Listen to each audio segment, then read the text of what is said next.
Hello and welcome to the next edition of the BriefingsDirect Voice of the Innovator podcast series. I'm Dana Gardner, Principal Analyst at Interarbor Solutions, your host and moderator for this ongoing discussion on the latest in IT innovation. Our next discussion focuses on why the rising tidal wave of data must be better managed and how new tools are emerging to bring artificial intelligence to the rescue. Stay with us now as we learn how the latest AI innovations improve both data and services management across a cloud deployment continuum, and in doing so, sets up an even more powerful way for businesses to exploit AI. To learn how AI will help conquer complexity to allow for higher abstractions of benefit from across all sorts of data for better analysis, please join me in welcoming our guest. We're here with Rebecca Lewington, Senior Manager for Innovation Marketing at Hewlett Packard Enterprise. Welcome to BriefingsDirect, Rebecca. Hi, Dana. It's very nice to talk to you. Thank you for inviting me on. We're delighted to have you. Let's start at looking at the data explosion. We've been talking about massive amounts of data for quite some time now. Is there something new about data and its massive buildup that is different that requires us to look to AI for help? Yeah, it's a good question. There's a few things. Partly there's the sheer amount of data.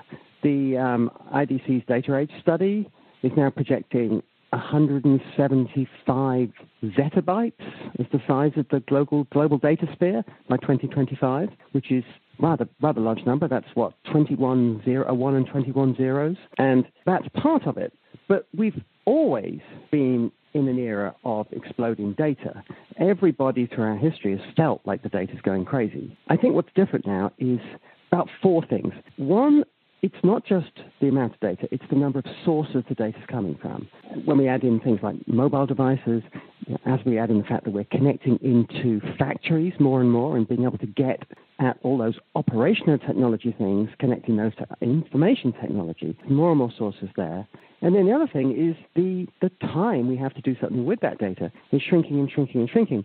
We're into the point where we expect everything to be real time, or you're going to make a bad decision. Autonomous car is going to do something bad. We're going to miss a market opportunity. We're going to miss a competitive intelligence opportunity. So yeah, but not just the amount of data, but what do you need to do with it is changing.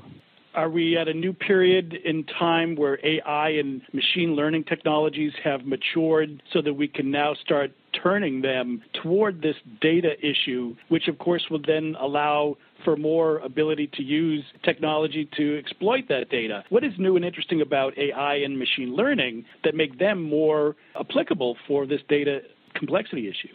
A lot of the key algorithms for AI were actually invented long ago in the 50s, but at the time the computers were so hopeless relative to what we have today that it wasn't possible to actually harness them. Take a trivial example, training a deep learning neural net to recognize pictures of kittens. Now, to do that, you need to run millions of images through it to train a model, which you can then deploy. And it's a hugely computationally intensive task that only became practical for normal people a few years ago. And once we hit that turning point, that inflection point, things are just taking off.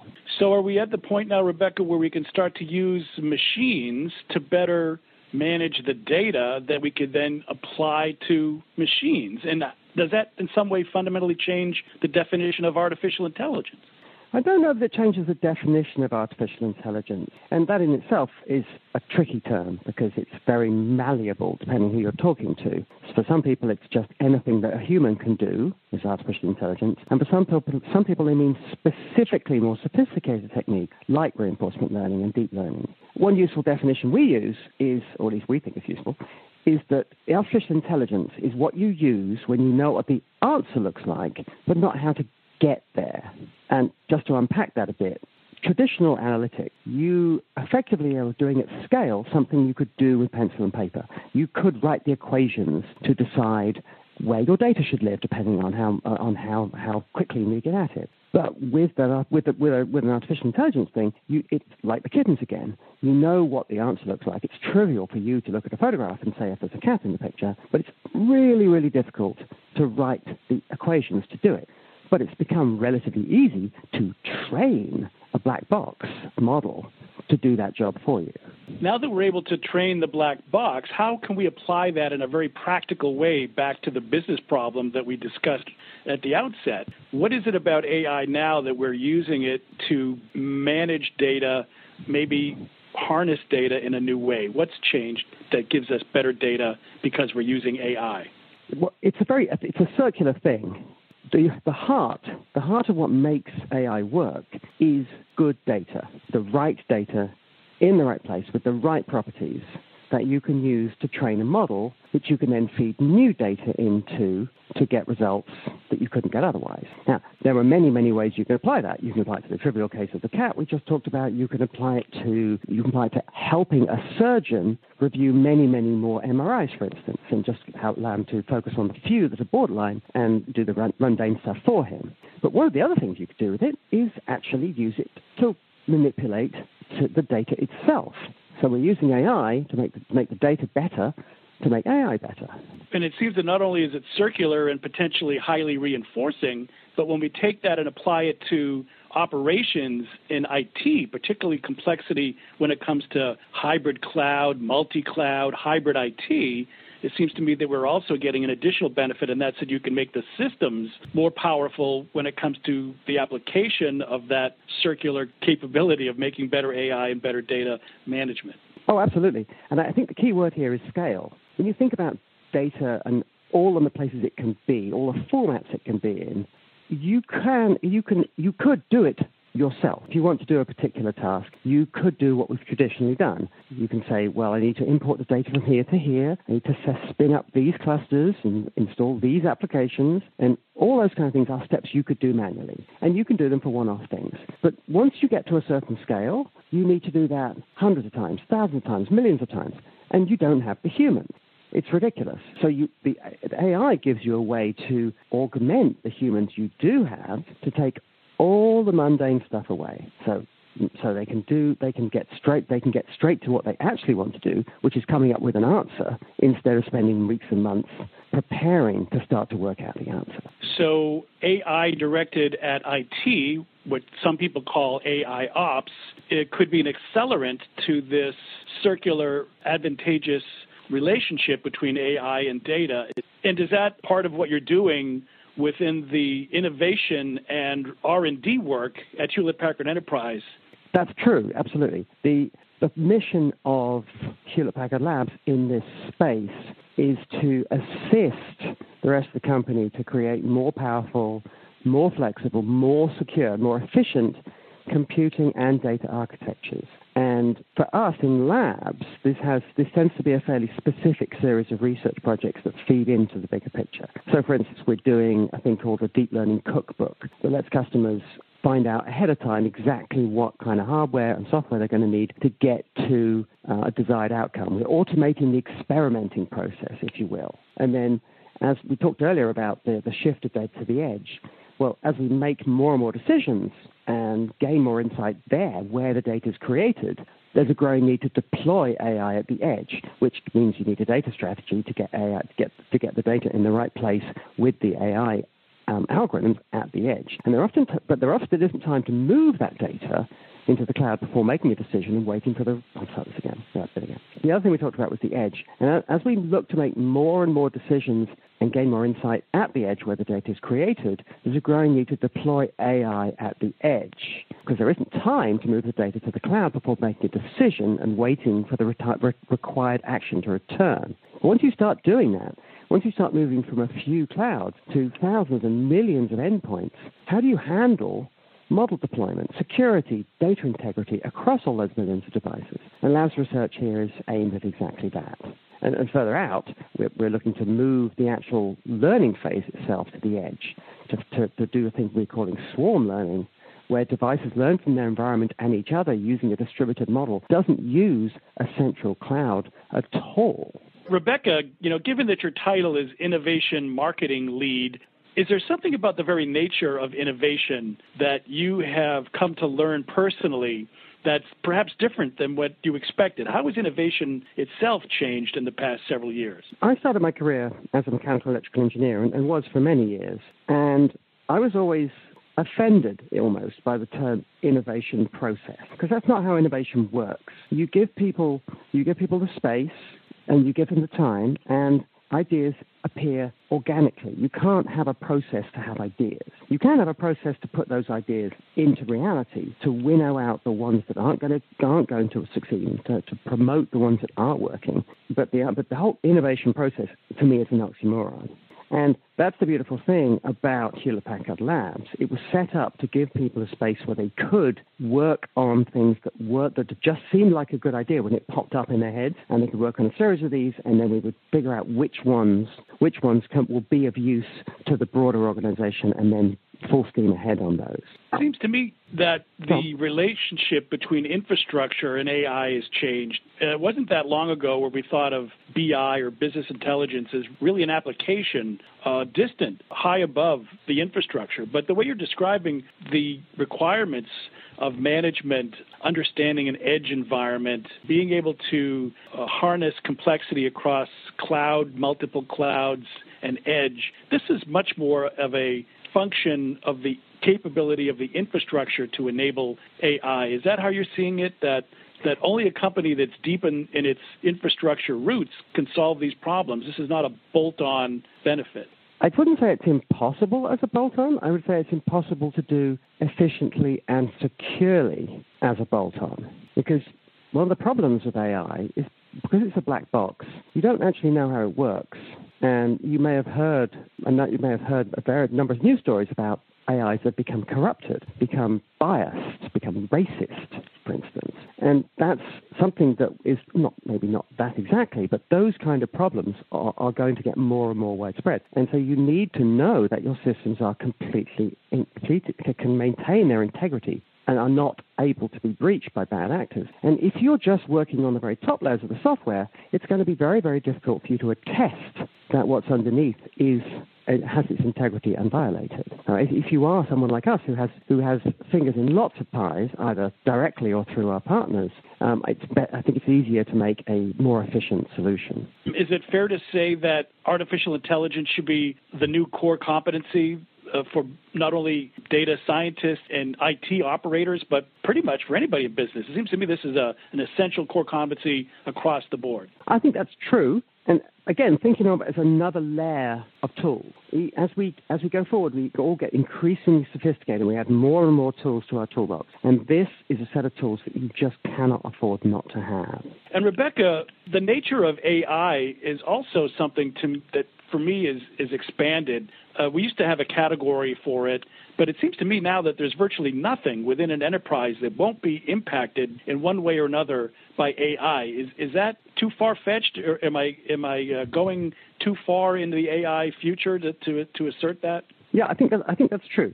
Anywhere in our lives where there's an equation, there could be AI, because there's so much data coming from so many sources that so many things are now overwhelmed by the amount of data. Even if it's as mundane as deciding what to read in the morning or what route to take to work, let alone how to manage my enterprise infrastructure or how to decide where to place my bets in stocks and things today. All of these things that are rule-based can be made more powerful, more flexible, more responsive using artificial intelligence. So returning, Rebecca, to the circular nature of making more data using AI available for AI and recognizing that the infrastructure and systems management is a big part of that. What is it that you're doing in your research and development to make management things that make services available and secure? How does that relate to what you're doing with AI? Is there a relationship between things like OneView and OneSphere and AI when it comes to efficiency and security? Right. Those tools have historically been rule-based.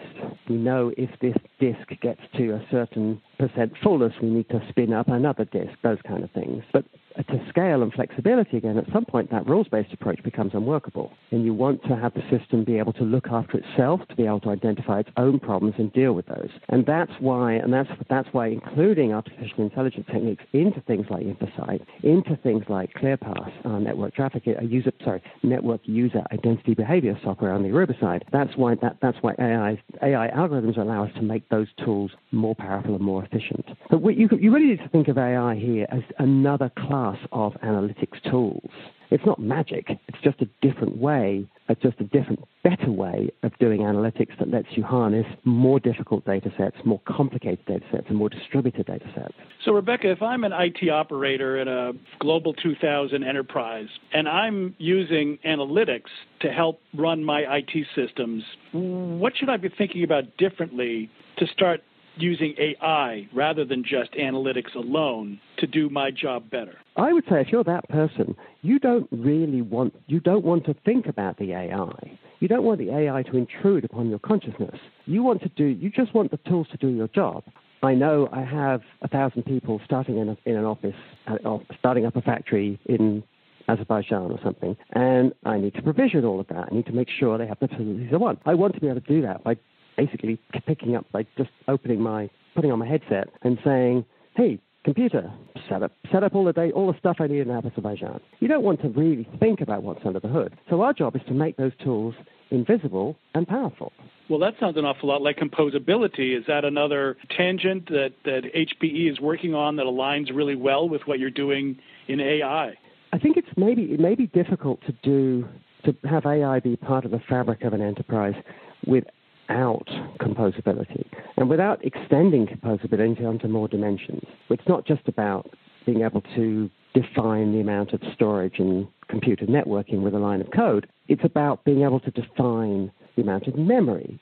It's about being able to define where the data is, where the data should be, and what format the data should be in, and all those other things from cloud to edge, from cloud to cloud, and et cetera. They're all dimensions of composability. You want everything to work behind the scenes for you in the best way, for the quickest results, for the least energy, in the most cost-effective way possible. That's what we want to achieve, invisible infrastructure. Right. Okay, we've been speaking at a fairly high level, even abstract to a degree, but let's look to some examples to perhaps illustrate what we're getting at when we think about composability, enterprise secure AI use, baking this into infrastructure level sophistication. Do you have any concrete examples of either use cases within some HPE customers or products or other services that you're incubating, that you're working on, that illustrate the business practicality of what we've been talking about at sort of a higher level? Yes, we've helped a tremendous number of customers either get started with AI in their operations or move them from pilot to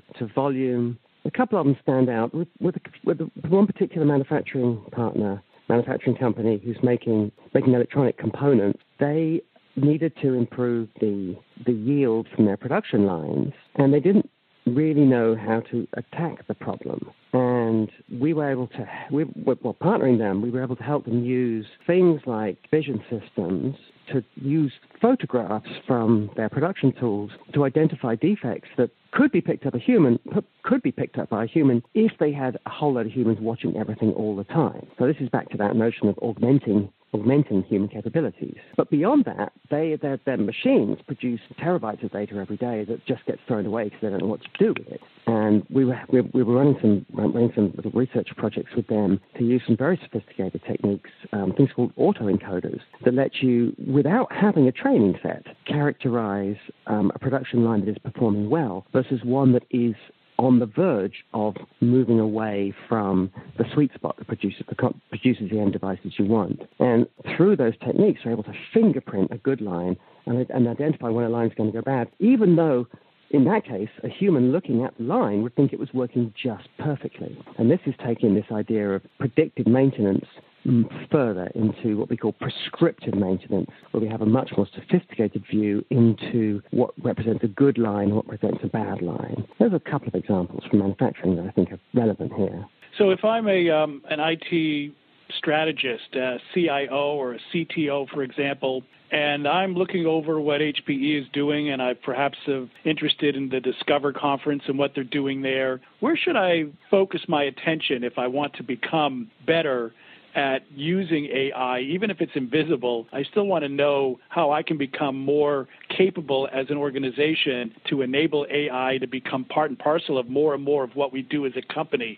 What should I be looking for within HPE in order to know how to best do that? Well, I think that's the CIO, his customers, his most important customers these days may be his developers, and increasingly his data scientist, who's basically a developer that's working with the training models as opposed to programming code. And they don't want to have to think about where their data's coming from, what it's running on. And they just want to be able to experiment, to put together frameworks that turn data into insight. And it's very, very like the programming world, where we've gradually abstracted things from bare metal to virtual machines, to containers, and now there's the emerging paradigm of serverless that some of the walled garden cloud providers are working on. And you want to do that. You want to do that for the data scientist in an analogous way. And today it's a heavy lift getting these things ready. It's very difficult for a data scientist to experiment. They know what they want. They ask for it. It takes weeks and months to set up the system so they can do that one experiment.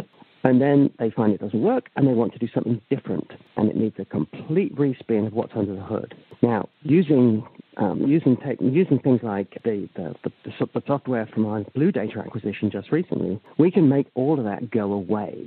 And so the CIO's job becomes so much simpler because he's provided his customers with the tools they need to get their work done without calling them up every 10 seconds and saying, I need a new cluster, I need a new cluster, I need a new cluster. So I think that's what CIOs should be looking for from a partner, is someone who can help them abstract complexity away, get it done, get them to scale, and do it in the way that they can both afford and also to take risk out of this proposition, because it's complicated, it's daunting. The field is changing so fast. So in a nutshell, they need to look to the innovation that organizations like HPE are doing in order to then promulgate more innovation themselves within their own organization. It's an interesting time. Yeah, that's very well put. Because it's changing so fast, they don't just want a partner who has the stuff they need today, even if they don't necessarily know what they need today. They want to know that the partner they're working with is working on what they're going to need 5 years down the line, 10 years down the line, and thinking even further out. So I think that's one of the things that we bring to the table that others can't. All right. Well, before we close out, and I know you can't pre-announce, or I'm not asking you to, but if you can give us a hint as to what some of those innovations 4 or 5 years out might be. What should we be? How should we not limit ourselves in our thinking when it comes to that relationship, that circular relationship between AI, data, and innovation?